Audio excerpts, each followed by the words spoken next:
Okay. Bulavanaka, everyone. I'm Sandra Bernkla. I'm the representative for the Fiji multi-country office here in the Pacific. Very, very warm welcome to our Feminist Dialogue series. This dialogue series is in celebration of UN Women's 10th anniversary. And this particular dialogue today is also recognizing the UN's 75th anniversary. The dialogue series, the background for the dialogue series was really to enable a feminist space for Pacific Island feminists to come together and really have the opportunity to debate and discuss and analyze through a feminist lens different topics that are of critical importance to us here in the Pacific. We have an incredibly special lineup today as a panel. And we'll be looking at a paper entitled, Can the UN Deliver a Feminist Future? So we are thrilled to have our moderator as Roberta CLARKE, and I will introduce the moderator and the panelists before we begin. But the paper was really looking at whether the UN and the development sector can deliver a future that is equal for all. So we're really looking forward to the discussions today. So I'll go right ahead and I will introduce our moderator, and then I'll introduce the panelists before handing back to our moderator. Our moderator today is Roberta CLARKE. She's currently the Senior Advisor and Officer in Charge for UN Women, Eastern and Southern Africa.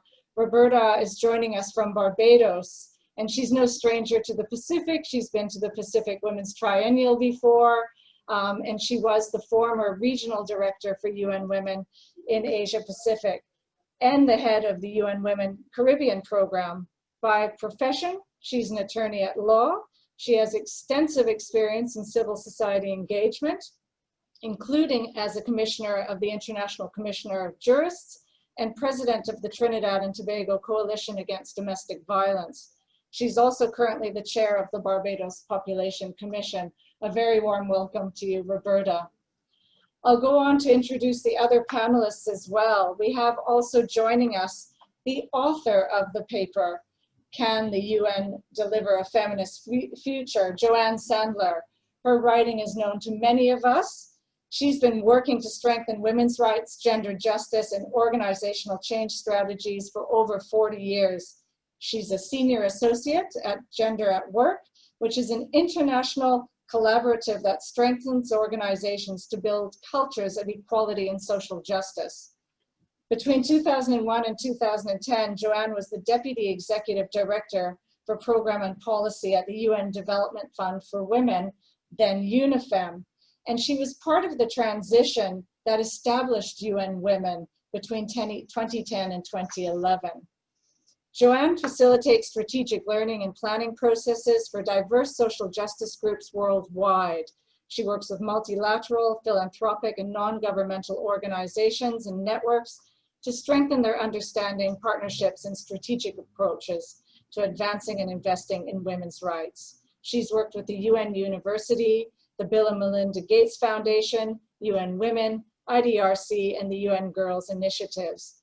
She's also a writer and a creative podcast producer, and co-hosts the podcast Two Old Bitches. She's the co-author of Gender at Work, Theory and Practice for the 21st Century, and she's published a number of articles, one of which we will be discussing today, which she co-authored with Anne-Marie Goetz. Also on the panel today, we have Nalini Singh, who is no stranger to the feminist movement in the Pacific. She's the executive director of the Fiji Women's Rights Movement. She's a feminist and social development specialist with over 20 years in design, implementation, management, monitoring, and evaluation of women's rights and development programs in Asia Pacific. Her particular interests are in the issues of women's sexual and reproductive health and rights, decent work and organizational capacity strengthening. Prior to joining FWRM just over 4 years ago, coming back to the Pacific, Nalini worked as a program manager, advocacy and capacity building for the Asia Pacific Resource and Resource Center for Women, AERO, that was based in Kuala Lumpur. She was there for 7 years, and before that, she was with APWLD, the Asia Pacific Forum on Women, Law and Development in Chiang Mai, Thailand for 5 years. Welcome also, Nalini. We also have, we're lucky to have all the way from Majuro and Marshall Islands, we have Kathryn Relang, who is now a country focal officer for the Human Rights and Social Development Division of the Pacific Community. She's the former executive director of WITME, Women United Together Marshall Islands, which is the leading women's organizations in the Marshall Islands. During her time at WITME, Kathryn played a role in the development and lobbying for the nation's domestic violence legislation and was instrumental in establishing the first ever support service for survivors of violence. She continues to serve as an advisor to WITME. Her current work involves supporting the government of Marshall Islands in its human rights obligations, support to the nation's public school systems on the curricular, integration of human rights and gender equality, and EVA work, as well as nuclear justice. Her work also includes implementing and support activities addressing gender equality, EVA, child rights, youth development, rights of persons with disabilities, climate change, and support to civil society organizations through the Pacific People Advancing Change program. Kathryn's an active member of the Pacific feminist community and continues to lobby and advocate. Welcome to the panel. So with that, I would like to hand over to Roberta, who will be moderating the panel today. Over to you, Roberta. Thank you. I want to start off especially by thanking you, Sandra, for your kind inclusion of me in this Pacific Online Feminist Dialogue series. As Sandra well knows, I wanted the opportunity to work with her in the past, and this gives me a small opening to do so. So much appreciation for this opportunity, Sandra. And as you said, I am also situated in another small island developing state on the other side of the world and presently in Barbados. And so very thankful for the blessings of technology, how we can keep on connecting, reflecting, and strategizing.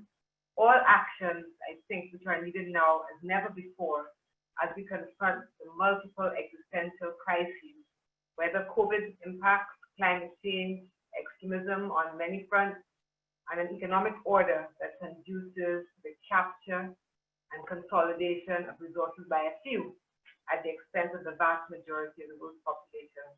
So these are bleak times, I think we would have to admit, in which we are having these conversations. And they're not just dialogues or conversations, but I think they're prologues or exhortations to continued activism. This is the moment for activism. And so we're asking ourselves today the question that wonderful Joanne and Andy get to pose for us. Can the UN deliver a feminist future? As someone who has spent quite a bit of time inside the UN, it is a question I think that's always hovering in the corners of my mind. And I have to confess that my answer is mostly yes, but only if I understand the United Nations not as a bureaucracy, but as an amalgam of states, albeit in contestation of ideologies and power around culture, around politics, and around economics.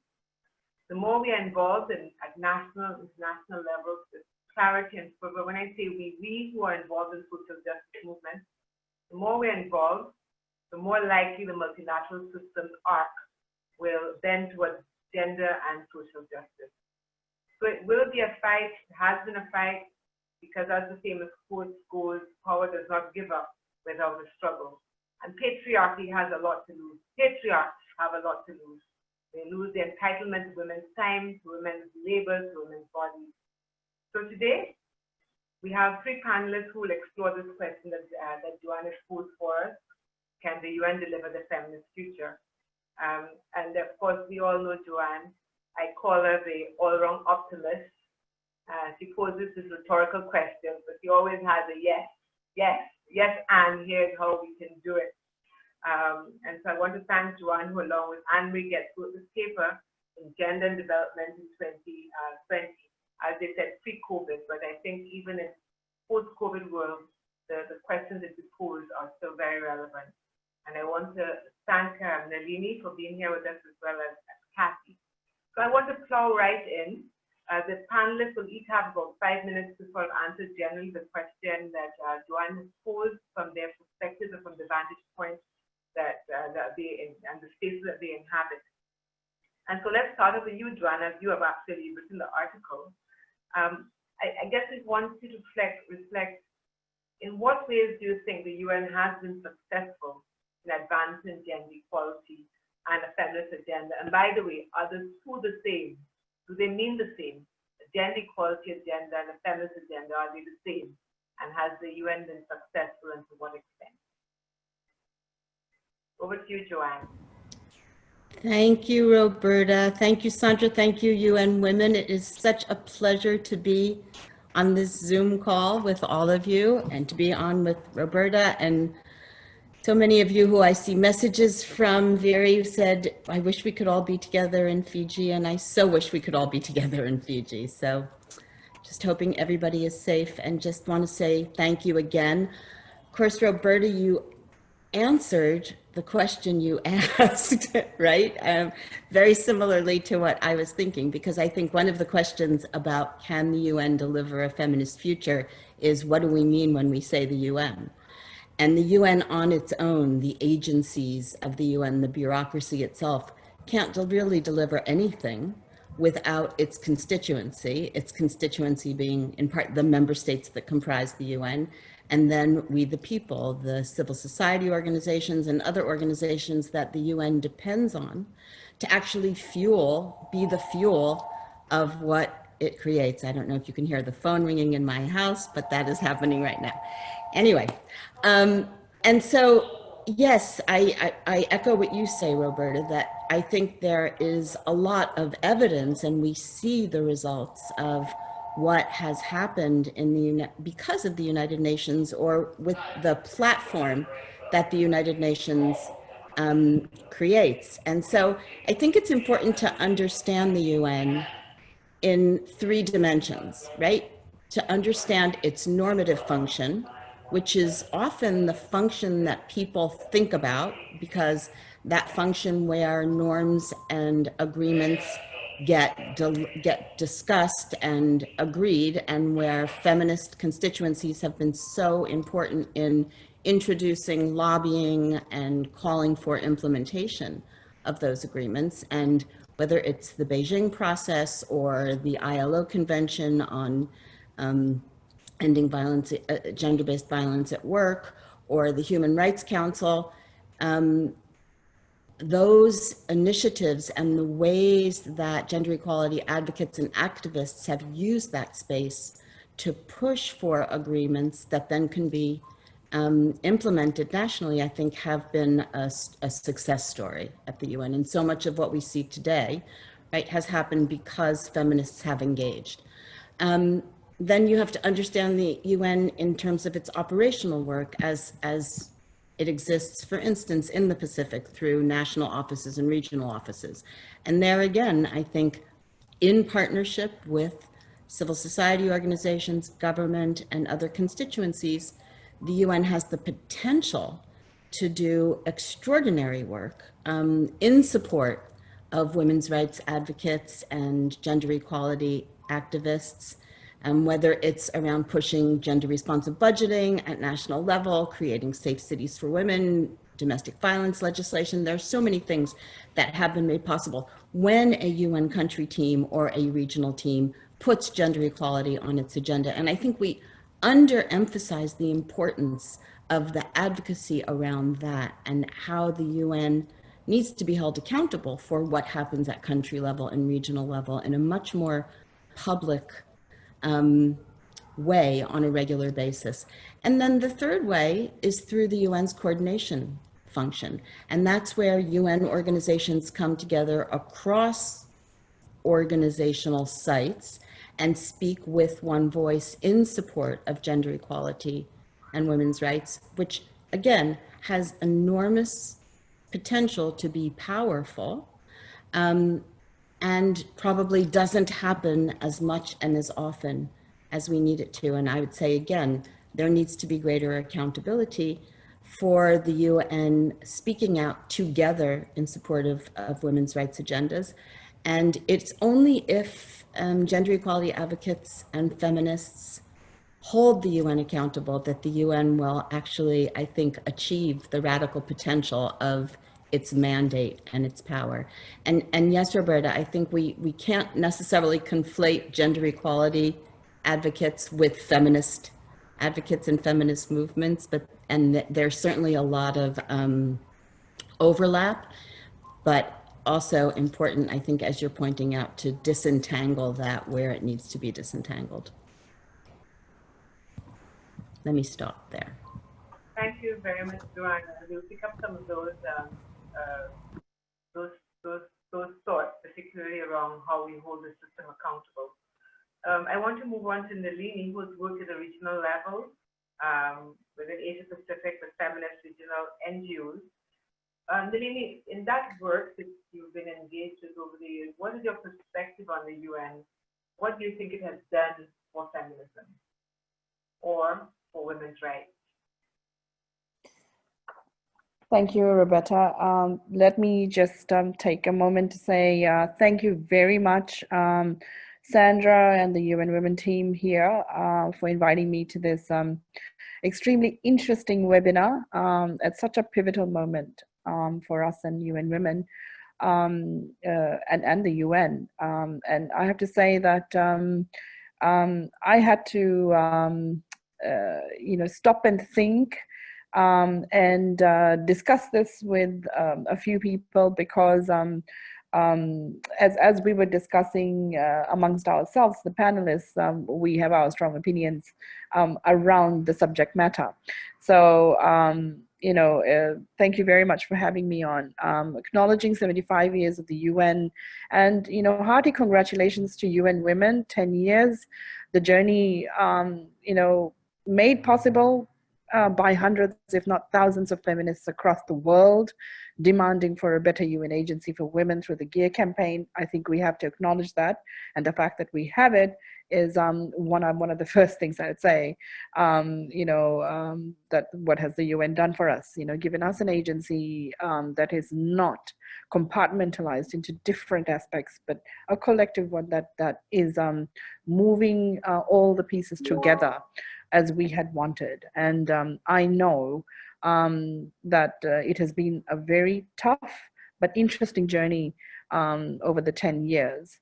And I'd like to say that I'm delighted to be connected to Roberta CLARKE again. And I take the opportunity to sincerely thank Joanne for co-authoring this paper that is the subject of today's discussion, because I think these discussions, aside from the rumblings we have with wine and beer when we are in the UN corridors or outside, it's important to have this discussion publicly. My reflections in terms of what the UN has done for us along the last several years of engaging in the different processes at the Asia Pacific level. I have to say, and agreeing that the value of the UN system is, of course, critical to us, with its problems, as mentioned earlier. But I think the critical problems, if I look at in terms of how I've engaged with the various processes, are created by member states themselves and not necessarily the UN infrastructure. Yes, of course, it's a bureaucratic, technocratic, infrastructure in itself, but in the processes that I've engaged in, we see that it's largely driven by the UN member states. The value is immense, of course, but we have to see that within the member states, even in the Asia Pacific circles, as it unfolds through various intergovernmental processes at UNSCAP level, the inequalities within the infrastructure of that composition at UNSCAP member state level, we see the inequalities existing, and we see the spaces controlled by the most powerful and rich countries in the region, and there's little equality amongst countries. So the foundation of it is absolutely unfeminist as we speak today. But in reflecting in terms of some of the positives, I would say, is that we have the space we have, and the space is for what we have been fighting along for many years. The feminists before me started the fight. You know, we have the space created with Beijing Platform for Action, and many others created, and we are there and we have that space. Even if there is rollback in terms of commitments and the language that we have over the years been rallying for, we see that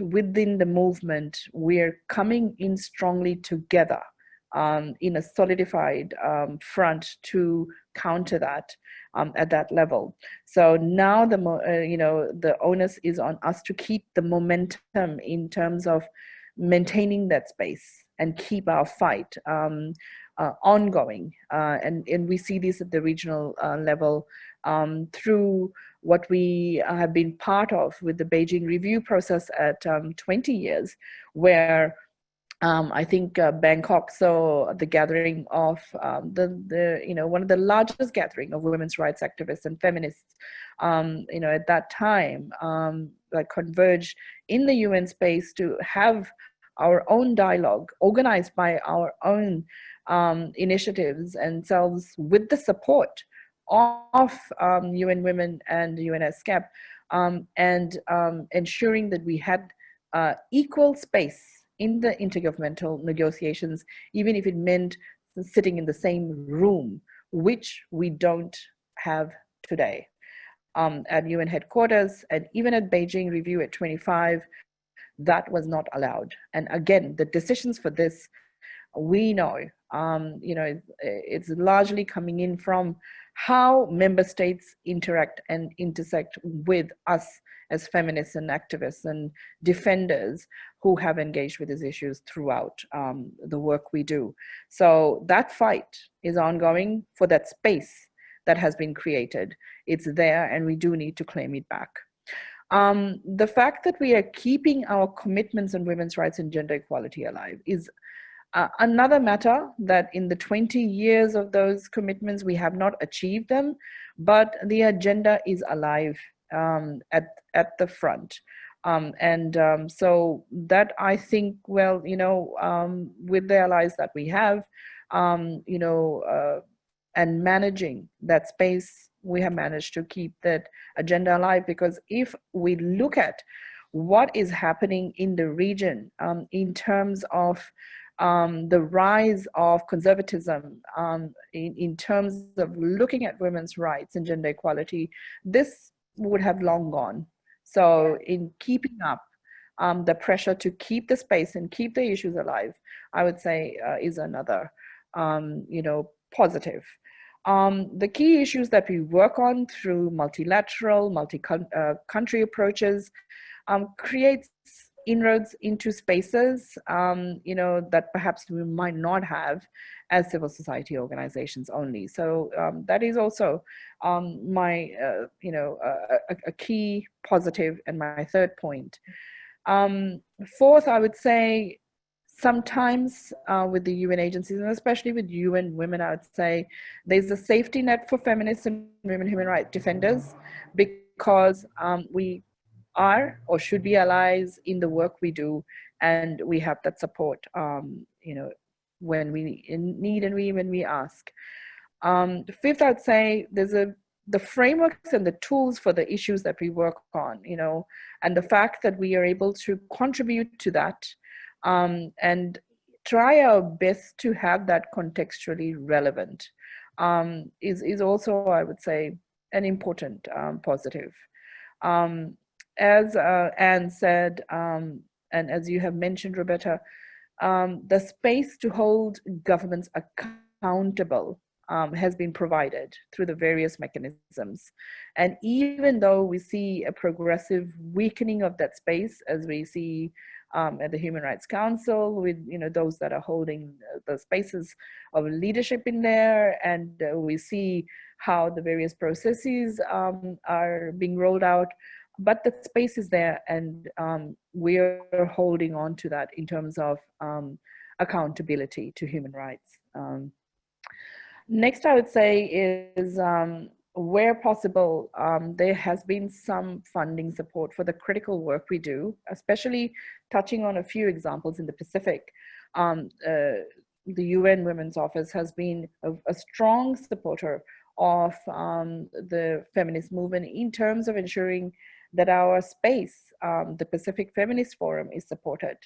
And in engaging feminists and activists in such as the Trine meeting. And I would say for us at FWRM, there has been critical support provided to our work in relation to access to justice for women, in relation to ending violence against women. Next, I would say is that just one last point, capacity building, but I would have to say that it's mutual capacity building. It's not one way that has been useful. And I would have to say that within the various agencies and quite, I would say, strongly with the UN Women Office, we have strong partnerships, friendships, sisterhood, and solidarity at this moment. So that's all. Thank you. Yeah, thanks, Nalini. I want to come back to the question as we go along on how do we keep momentum? How do women's organizations engage in a different way? But I want to turn over to Kathryn now. I think that Joanne has given us a kind of international sort of a response, and then we've had the regional sort of reflections from Nalini to Kathryn. Coming from the Marshall Islands, as you have been and fully engaged in women's rights activism, how do you see the UN at country level? What has its contributions been? What has it done for women's rights? Hi, good morning, Yahweh. Greetings from the Marshall Islands. Firstly, I want to congratulate the UN and UN Women on your anniversaries. I'm very thankful for the opportunity to join this webinar, especially amongst, panelists, esteemed feminist panelists. I feel very honored. Thank you very much for this. I feel the UN has certainly made several strides in advancing gender equality, both, as Joanne said, within the system, but also, coming down to country level. And though it may not seem a great number considering the role the UN Women has played and the size and multitude of the programs, the financial support that it's provided over the many years. But, at the country level, we've been able to participate in a lot of the forums and convenings of the UN and UN Women at the international level and as well as the regional level, most notably the CSW and of course the Beijing meetings, treaty participation with the human rights, as well as recipients of the UN Trust Fund to End Violence Against Women, and other opportunities and programs that have been offered by the UN to the countries. But also the fact that CSOs have had access to and are able to participate in some of these UN opportunities and processes have also been very beneficial. A lot of the programs that the Marshall Islands in particular have benefited from or have been able to address with support of the UN and UN Women include, women economic empowerment, supporting women in leadership or promoting women in leadership, ending violence against women, support to humanitarian clusters and assistance around health, education, climate change. There's been a lot of opportunities and programs that have been offered by the relevant UN agencies. And through these programs, there's been an element of ensuring gender and social inclusion, which has, offered an avenue for member states and organizations to consider gender issues in these programs, in their planning and implementation of the programs and projects. You know, if the UN, and I feel like when the UN has an element or a component of gender, or for members to member states or organizations that are recipients of these programs are, they're asking them to consider gender and social inclusion. And I think that's really given the opportunity for our governments and for organizations in the region to ensure that gender is considered in these programs or projects. And unfortunately, some of the UN agencies are much more present in certain parts of the Pacific. Unfortunately, in the North Pacific, aside from the UN Joint Presence Office, the UN Women doesn't really have a great enough presence in the North as we'd like. And I don't know if that's perhaps because there isn't a UN Women office. Maybe something to consider in the near future is to establish one, or just to grow that portfolio within the UN Joint Presence Office to ensure that even in the North Pacific, that gender is still, and it is on the agenda, but that the support of UN Women to push that agenda further would be greatly appreciated. I think the consistency is very important.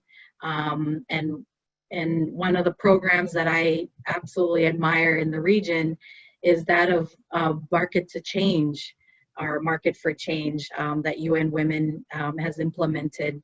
And we see that it's growing, and it's there's been a lot of progress with that program. And of course, and I see and I notice that it's very meaningful and productive, what it's done for women that are in the marketplaces.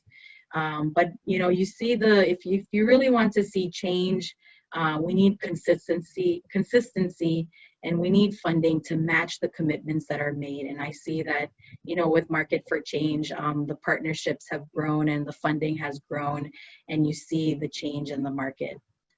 For women economic empowerment among the women that are marketing their goods.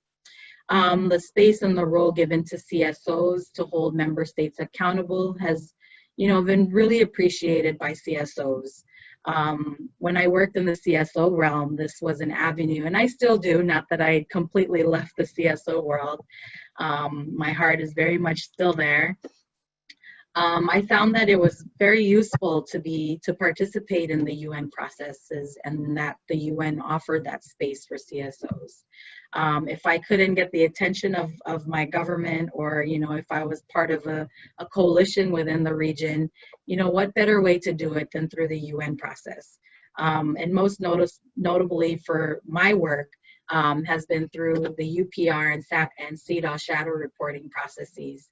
Our stories were heard and conveyed during the state dialogues, and the recommendations that we proposed were part of the recommendations made to the state and that were accepted. And so that's been a very positive avenue for CSO involvement. The role of the UN is very important. It's the global platform for states to make their commitments. And for small island states, the UN is quite respected for that, and for giving a voice to small island states like the Marshall Islands, who have been quite vocal on some of the most pressing issues of the nation and of the region. And I think most of us agree that those issues have been around climate and nuclear justice. Thank you. Thank you, Kathryn, and also thank you for the reference and the acknowledgement of Market for Change. When you said it, I looked at Joanne, because I think maybe she, like me, would very much associate Market for Change with very early UNIFEM presence in the Pacific, and with Elizabeth Cox in the Pacific. And she spoke so much about Market for Change, and we were, what's this Market for Change? But we've certainly seen it flower and flourish under successive leadership. And you are quite right, consistency, because you can't just do a program and run away. You have to stay with it to deliver the results. And sometimes in the UN system, we want to have the result at the end of the first year or the second year. Say, well, where's the result? But making change takes some time, So thank you very much for that. And on all of the panelists who referred to the importance of the normative agenda, and Kathryn, I think you spoke about it as well, the entry point that the UN gives and that women's organizations take to hold the state accountable through the shadow UPR and CDOC processes. So definitely, I think they're entry points for impact. Now, we want to sort of move on to thinking about what are some of the challenges. And as I do that, I want to acknowledge that we have 55 participants online.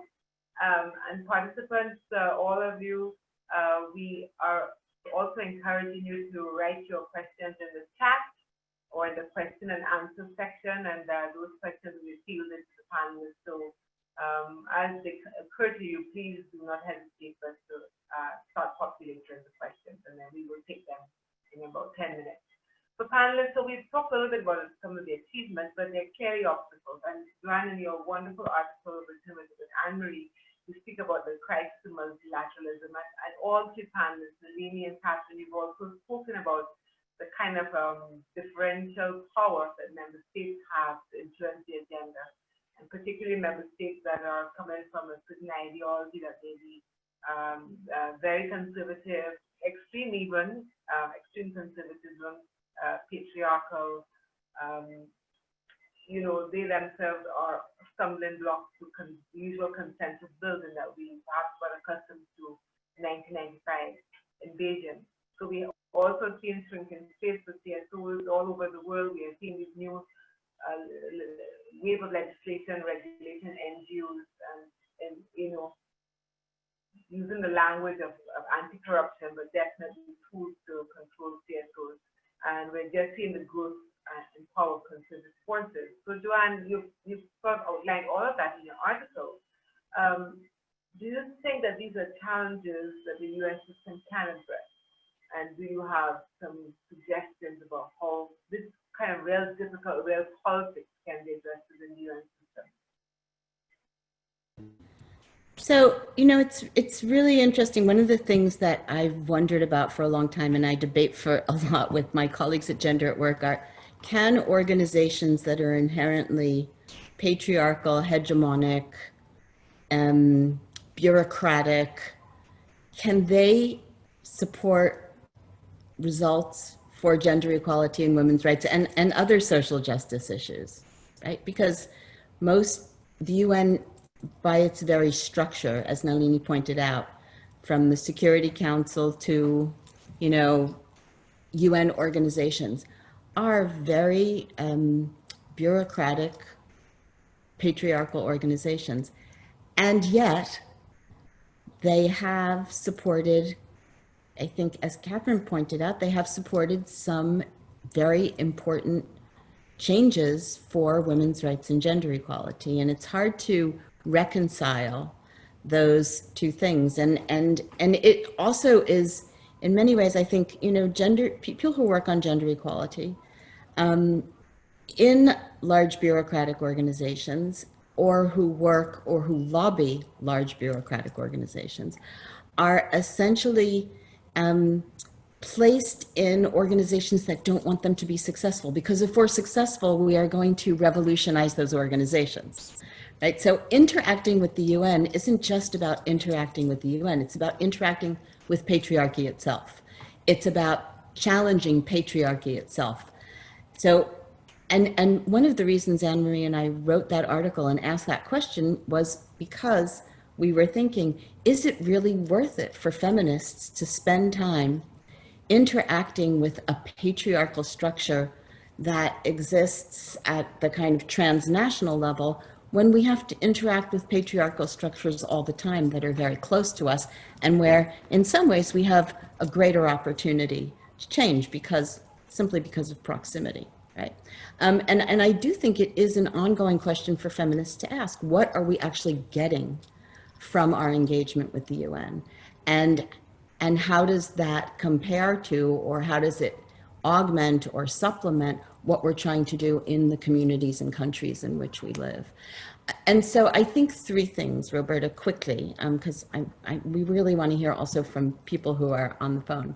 One is that I think we have to call the UN on its neutrality, or on its notion of neutrality. When it's in a country, And there are grotesque violations of women's rights, grotesque violations of gender equality, and the UN remains silent. And I think I have seen UN women struggle through this, being part of, say, a UN country team or a regional team where UN women wants the UN country team to speak out on violations, and that is not always possible, right? For reasons of you're there at the invitation of the government, et cetera, et cetera. So I think that it is really important to hold the whole UN accountable for making good on supporting constituencies and partners to implement the norms that have been agreed globally or regionally. So that's one thing, and that's not an easy thing, but I think it's absolutely essential. The other thing is I think there are a lot of rating systems, and I think women's organizations, feminist organizations, UN organizations, UN Women, for instance, get rated by the donors, by others. But we as feminists, I don't think, spend enough time rating other people. And in our article, we talk about that, how it's important for us as feminists to start rating other people. We need to start rating member states' performance at the UN. What are they saying in New York or Geneva or Paris or Bangkok, right, that they're not implementing at home? And how does that happen? And who's looking at that? Are we as feminists looking at that? And then the last thing, and this is a kind of remnant from something that got started, UN Women is 10 years old, and that is an achievement and an important moment for reflection. And one of the unfinished agendas, I think, from the establishment of UN Women was that, which I think, as Nalini pointed out, would not exist were it not for women's rights advocates demanding. None of the machineries for women in the UN would have existed if women's rights advocates had not demanded them. It was not that member states were sitting around saying, wow, I think we should really strengthen the gender equality architecture at the UN. That only happened because women's rights advocates demanded for that to happen. But women's rights advocates, feminist advocates, still don't have a space on the governing bodies for UN Women, neither on the executive board nor on the Bureau for the Commission on the Status of Women or other spaces. And so I think that's an unfinished agenda, that women's rights advocates from civil society need that formal space in making decisions about. So, it's fine to have civil society advisory groups, that's great. But I would like to see women's rights advocates having a say, sitting equally as I think the action coalitions are for generation equality are trying to do. What does it look like to interrogate power? What does it look like to have a space in governance and have a voice in governance, particularly around UN Women, which is an organization that we demanded, that we have, and that we want to hold close and work with, in the most emancipatory and effective way possible. So before I pass on to Kathryn and Nalini, when you say a space in governance, and in particular in UN Women, which CSOs were so much involved in creating, do you have a specific recommendation to make on that? What would that look like? What would that space in governance look like? Are you asking me? Yes, I'm asking you. Just a quick follow-up. A space on the executive board, which is where decisions get made about budgets, about strategic plans, about the overall strategic direction of UN Women. And also, I think, on the Bureau of the CSW. And I think there are precedents for this. And probably there are others as well, but those two come to mind first. Thank you. And so, Kathryn, you would have seen the ICRW report, which gave the UN system a B across a number of indicators that they were tracking. For example, the articulation and implementation of a feminist leadership agenda, financing gender equality, promoting freedom of information within the UN system. They're like 6 variables. And ICRW gave the UN system a B. Not a failing grade, but certainly not a grade of excellence. I'm wondering, in the space that you sit at country level, And you have already reflected that the UN presence is not, evenly everywhere. But what is your sense then of the areas where the UN has to do better for gender equality and to realize the feminist future?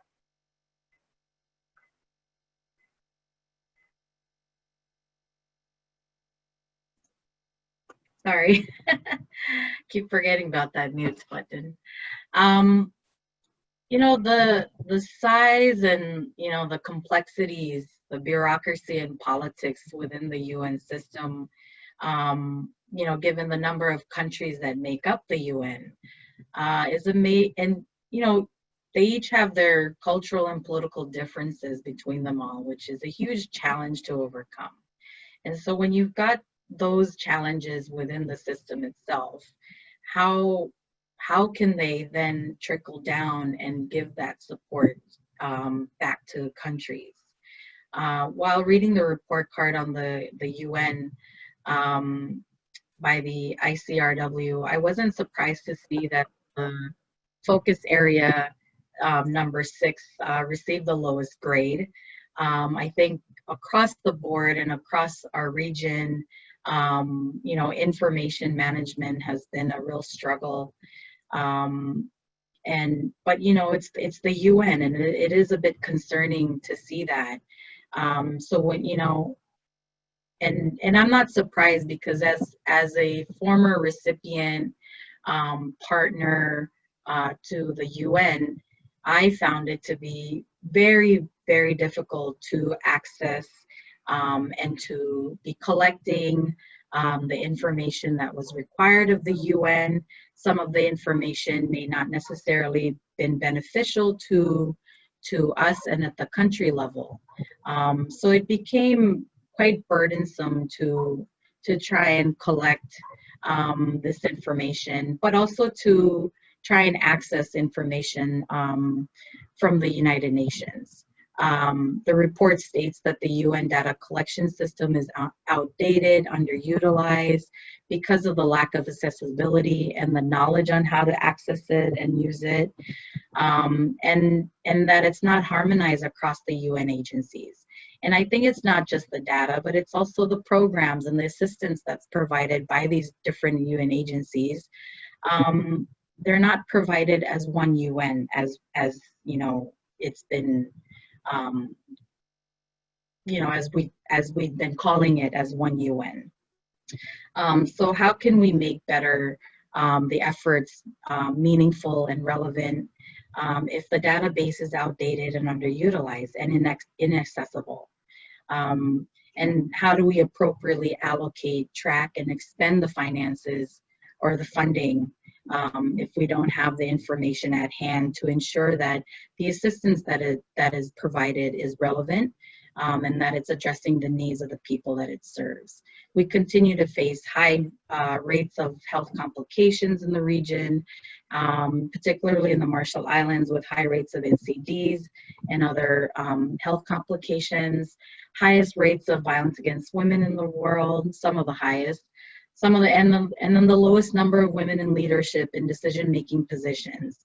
But we have the smallest economies in the world. So we rely a lot on, the support that the UN and other donor partners to the region to address these issues. And research tells us that the UN has, and the countries have, conducted research after research to get this information. But now it's time to then implement the findings and the recommendations from these research. I think research in this part of the region, has been quite burdensome as well. It's, I think we're what I call researched out. And we need to start to implement long-term programs that can be sustainable and that communities and the countries take ownership of. And we need to sense, and that ownership, is the ownership, part of that ownership is looking at implementing programs with and not for the country or the organizations or the people that we're trying to serve. The shrinking space for CSOs is very concerning as well.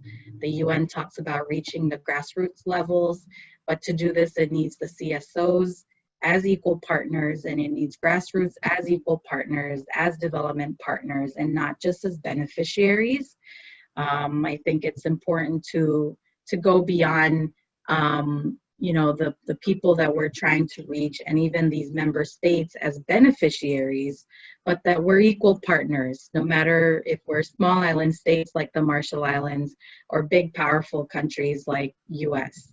But we each have our part in ensuring that everyone is receiving the necessary assistance required, and especially for women and girls. And if we look at the role that women and girls play in our society and at the home, how do we need to make sure that they're able to provide and they're able to do their part, and that they're not experiencing unsafe circumstances and situations. And now with COVID-19 exacerbating, the challenges that we're already facing, it's going to be ever more important that we continue to push forward and upward the gender and feminist agenda. And like Joanne said, ensuring those seats are available at the highest level at the United Nations is very. Nalini, you referenced earlier the Beijing +20 processes and then the Beijing +25. And I think I heard your reflection that in Beijing +20, the Asia Pacific Women's Movement was well mobilized and mobilized itself and was actively participating and shaping the agenda in the way that perhaps we did not see at the Beijing +25. But I want to maybe shift a little bit of focus away from the UN and more of a focus on the women's movement. In my time in Asia Pacific, I was so impressed with the strength of the Asia Pacific Women's Movement, the feminist zeal and the interconnectivity, and also the way in which the movement works across thematic areas. And certainly at that Beijing +20 process, the Pacific Women's Movement came together, with really a lot of strength. So I guess I want to ask you, what is your sense on how the movement has changed or is changing? Is it as strategically engaged? What has happened, and what would be your sort of recommendations for supporting or I suppose regaining that political strength that you had in 2016?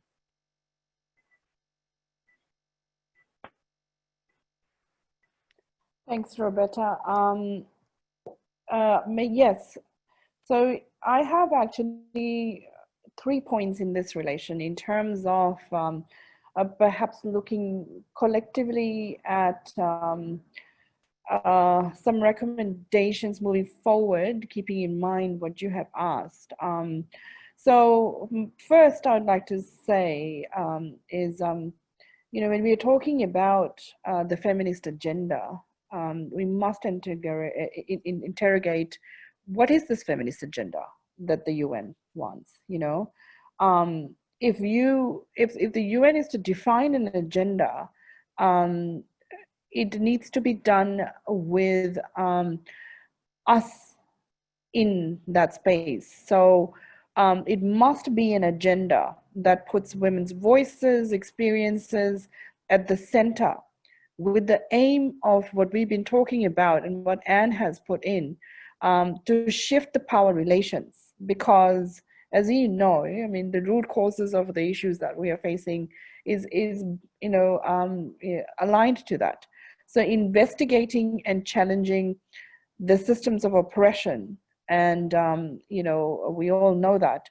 And by doing so, we can work with diverse people and social justice movements whose voices have, historically never been heard or marginalized. So if the UN wants to deliver on a feminist agenda, it needs to build or create a system that would make diverse people's voices inform the policy making in the UN processes and space.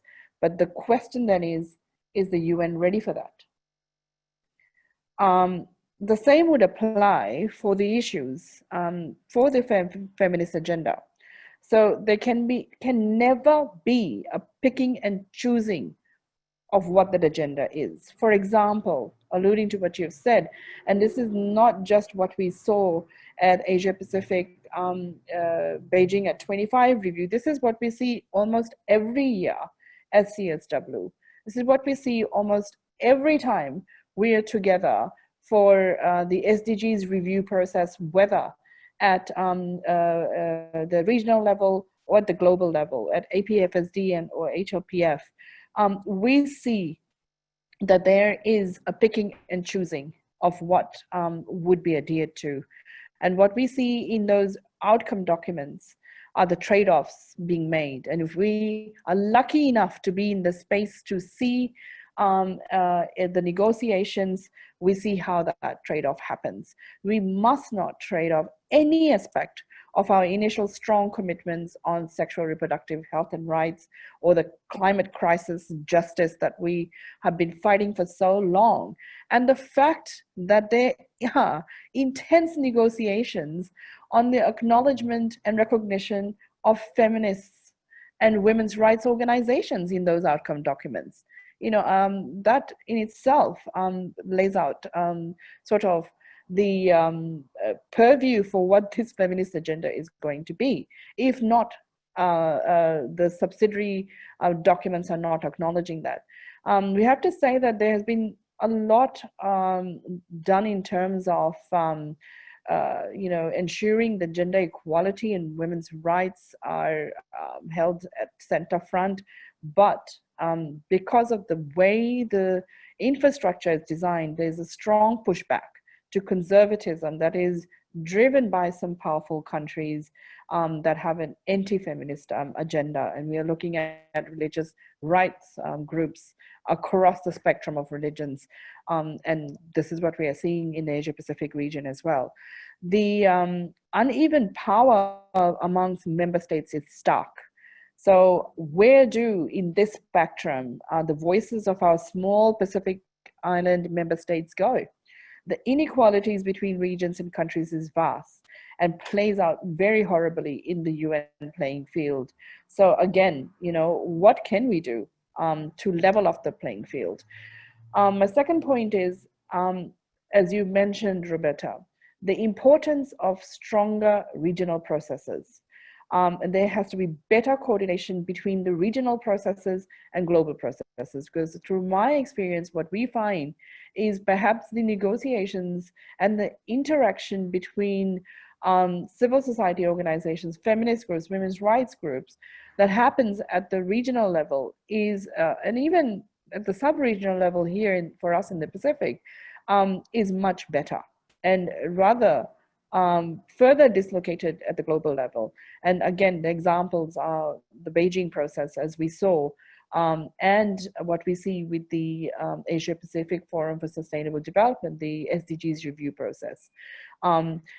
As these processes have a stronger people's engagement and mobilization. With Asia Pacific Forum for Sustainable Development, we have one of the largest movements created that's called Asia Pacific Regional CSO Engagement Mechanism, has so many different constituencies engaging for the review of the SDGs at the Asia Pacific level. And for the high-level political forum, the major group process, especially, and I here commend the women's major group in the work that they're doing to ensure that our voices are taken up to the global level where possible. We see that the regional documents are often more progressive, but often the case not being reflected or influencing the global process at all. So why do we have to have this? I mean, we as feminists and women's rights organizations recognize that this is a space for better interaction, but these documents hardly ever have any impact at the global level. So the divide then between the grassroots movements from the global south and to the global processes is widened even more. And in the COVID-19 situation, that digital divide has exacerbated it. So what can we do? And finally, my last point here is, of course, you know, privatization of the UN. And at the same time looking at, well, how do we meaningfully engage or encourage participation of civil society, feminist movements, women's rights organizations in this process where every step of the way, and as we saw for Beijing at 25 review in the Asia Pacific, where civil society was not in the room where the negotiations were happening, you know, that becomes harder and harder. And we see more of an acceptance of the private sector in the same space and the promotion of public-private partnerships. And we're saying here at least move to public-public partnerships, not necessarily, you know, having private sector with the same space. I mean, and how does that influence the scales? If you're talking in so last very key to us is when we talk about climate justice, how private sector dominates that discussion, the climate discussions, environment and financing for development processes in particular. Well, you know, how does that intersect with the feminist agenda? So, and adding to this is that now it seems like everyone that is working on women's rights, gender equality issues, we are bidding in for the same pool of funds. The Pacific Feminist and Women's Rights Group, we've never had adequate funding, ever. But now multilateral agencies who don't have enough funds are, you know, coming into the same, I would say, pool of funds. So what is to become to the fight that we have for our rights and gender equality? We see the Human Rights Council not having adequate funding. Treaty bodies, CEDAW committee has been saying it for a very long time. They don't have enough funding to do the full spectrum of their work. Looking at WHR, during the COVID pandemic, when the US pulled out its funding, where are we moving this feminist agenda? And how are we defining it? And how are we resourcing it? Because let's go back to the comment I said, none of this, and this is what Joanne is saying as well, none of this is possible if we are not in that room making the decision around what needs to be done. Thanks. Thank you, Nalini. I just want to acknowledge that we're 2 minutes past our closing time. But Sandra, if you just give us 10 more minutes, we would appreciate that for to take one of the questions that has come up. Tupo there is asking a rather big question, but I will pose it. He wants the panelists to give us some strategies or approaches which should be undertaken by UN women to bring about transformative and systemic changes in economic, finance, and trade spheres at national, regional, and global levels. So a really large question, but I suppose at the heart of it is, can UN women be, what is the real potential of UN women and the UN system to transform structures of inequality? I guess that is the challenge in the question. Anyone wants to take it? Kathryn?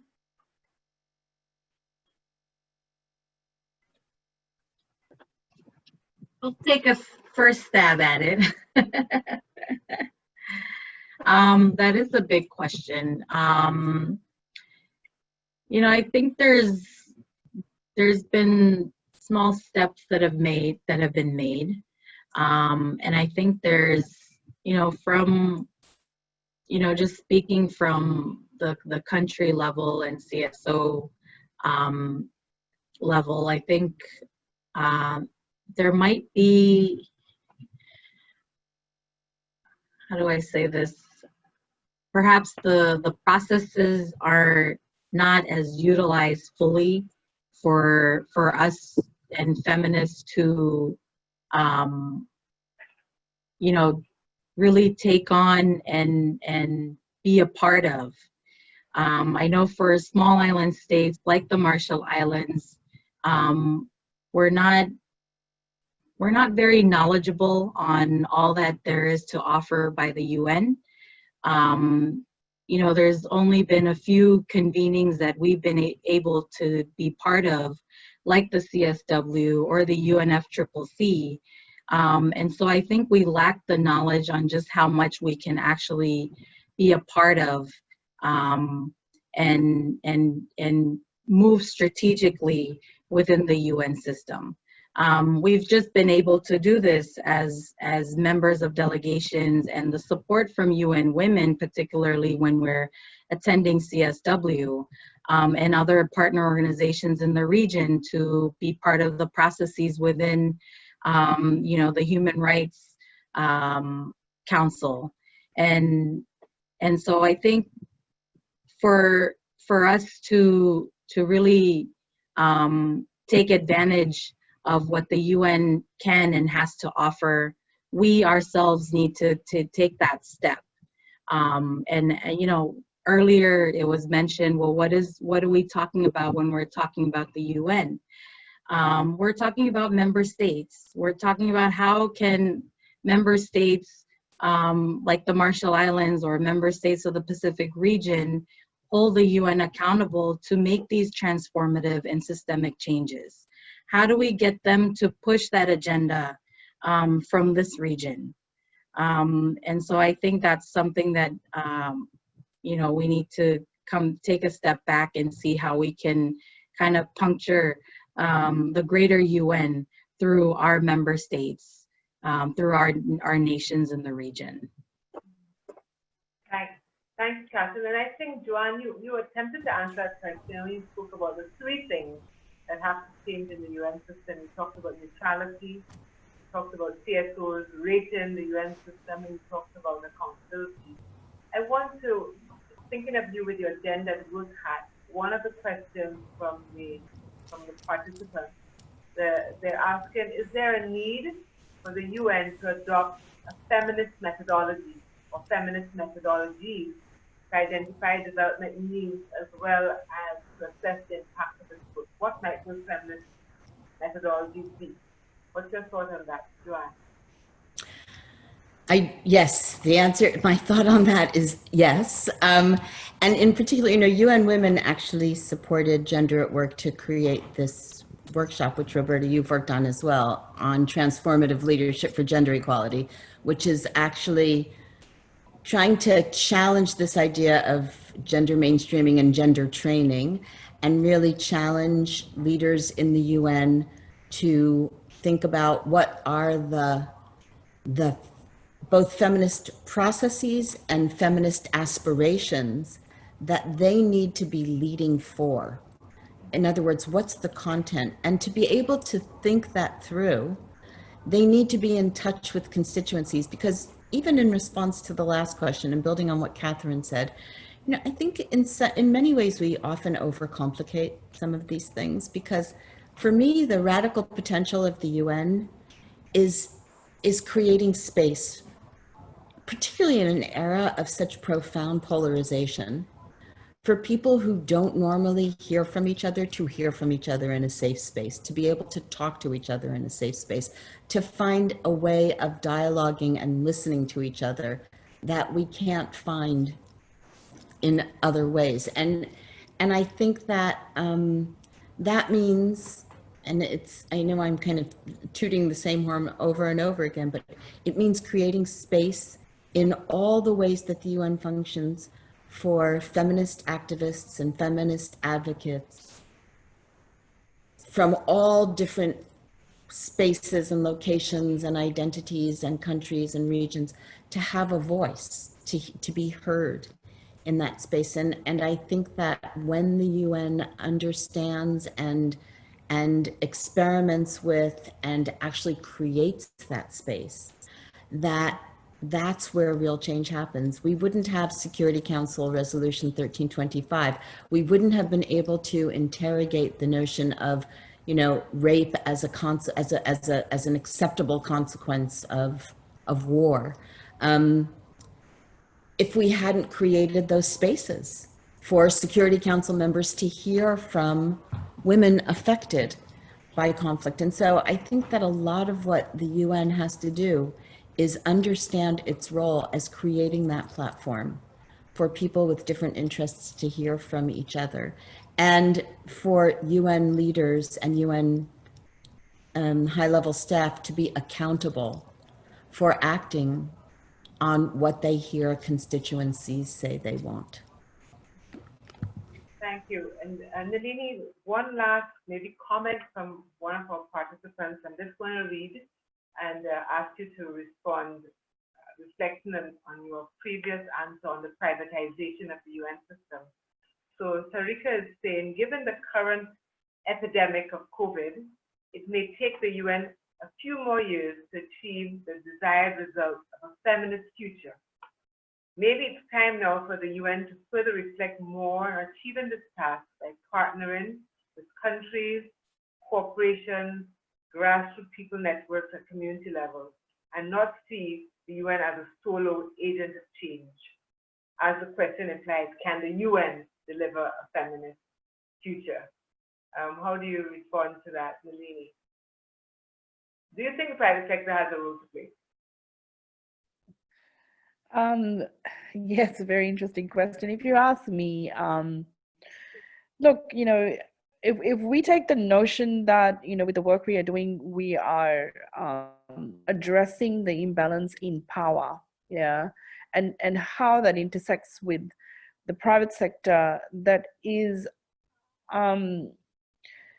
you know, with the notion of profit, and profit often at all costs, you know, that intersecting with what we are trying to dismantle, I would have to say, you know, cannot have the same space as civil society, as feminists, as women's rights groups.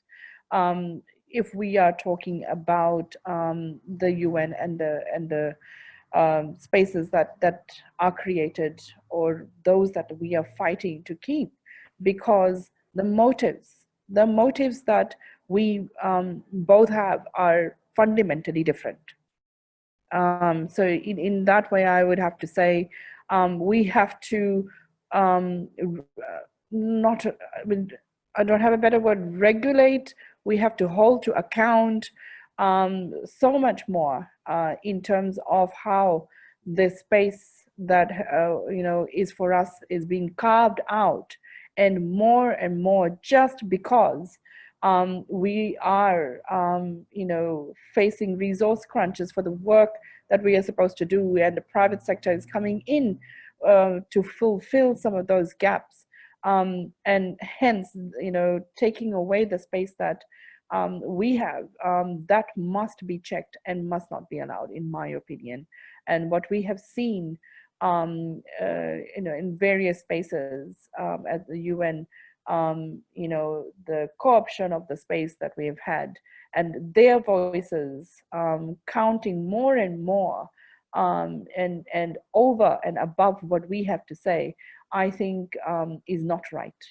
So for me, I would definitely have to say no, because unless the overall motive changes from profit in whatever way that they're managing that, to social justice, to looking at a rights agenda and ensuring that there is no harm created, I have that is, if I see the way in which you know, corporations are moving right now, and those that are holding the space. So I would also say we have to be cautious of those individuals from the private sector, or those corporations that do have very large philanthropy arms. You know, we are interrogating what impact they have on the ground, you know, where they are extracting their resources, or having their profits from. So, you know, it is all linked, and we cannot isolate that. So for me, I'm very critical about that, and I have to say no. Thank you very much, Nalini. Perhaps Sandra listening and might that be one of your webinars in the future, the role of the private sector in achieving gender equality. In your wonderful article, Joanne, you spoke about gender equality as a counter-cultural social project and inconsistent with what the private sector is often doing. Private sector considers itself accountable to shareholders and not to people, which I think is another way in which Nalini is saying it. We've come to the end of the seminar. I just want to say Kathryn had to leave us. I think her internet gave out. But as she left, she typed something which I just want to read. She says, title of the webinar is an important question. And to answer it, I would say that the UN must deliver a feminist future. We need the global support and the UN that the UN can offer. But it needs to learn from the past and present and have that inspired progress, offer safe spaces to communicate, connect, and continue to support a feminist agenda. But you can't develop and push for that agenda without a feminist seat at the table and funding to back feminist agenda. So I want to ask Joanne to maybe share her last thoughts as the author of the article and you know, to reflect a little bit as we close the session. Well, thank you, Roberta. And just to say, you know, I think both Anne-Marie and I have said to each other that we expected a lot more pushback on the question and a lot more skepticism.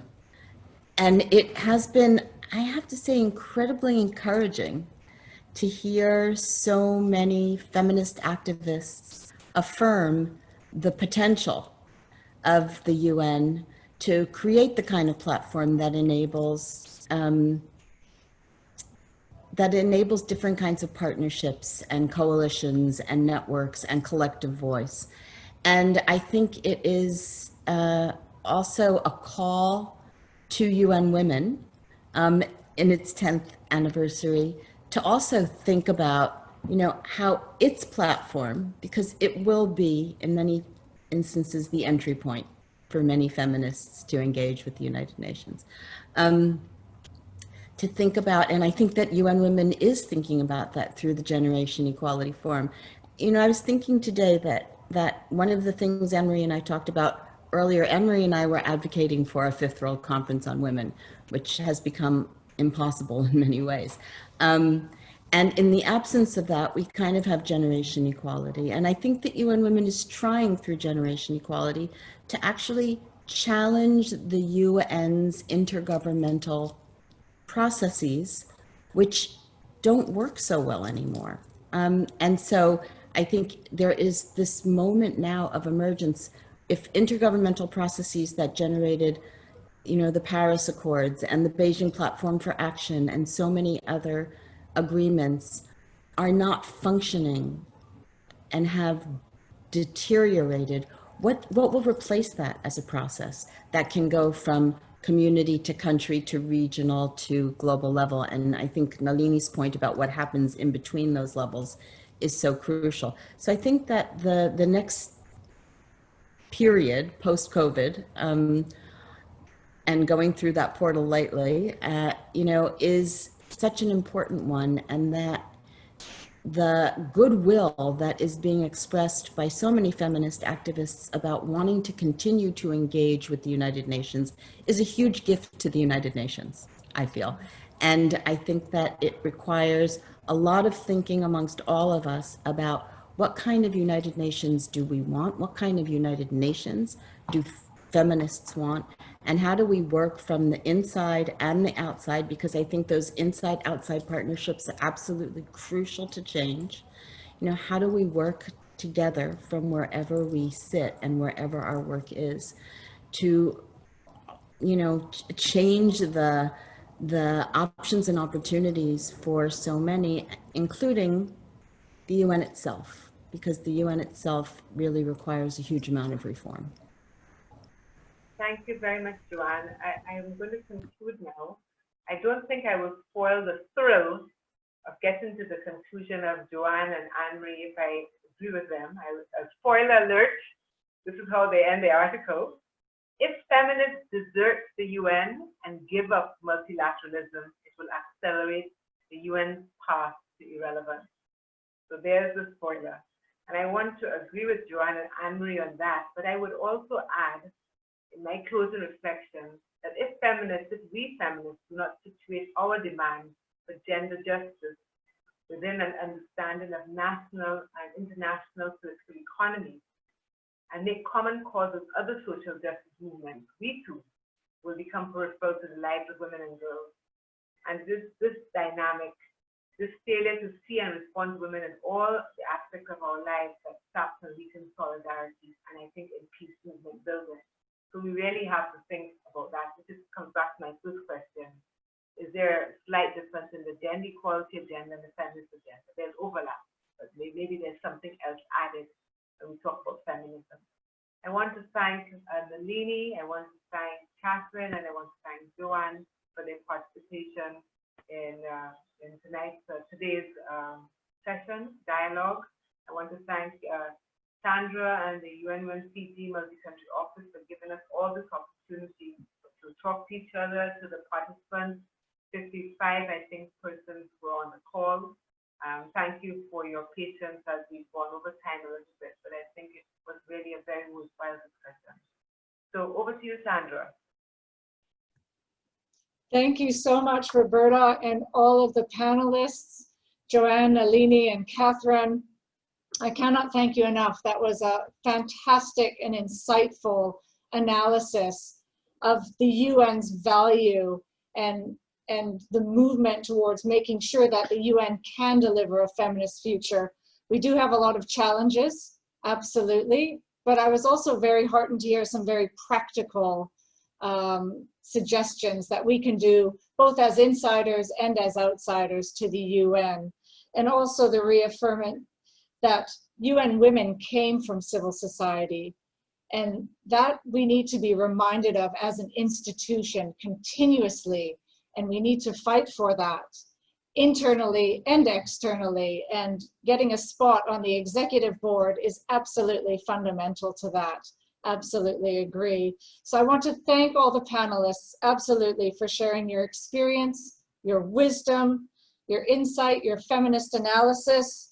And I can't think of any better way than celebrating UN Women's 10th anniversary and UN's 75th anniversary by taking a look at whether the UN can deliver a feminist future with such an absolutely inspirational panel and moderator. Thank you all so much.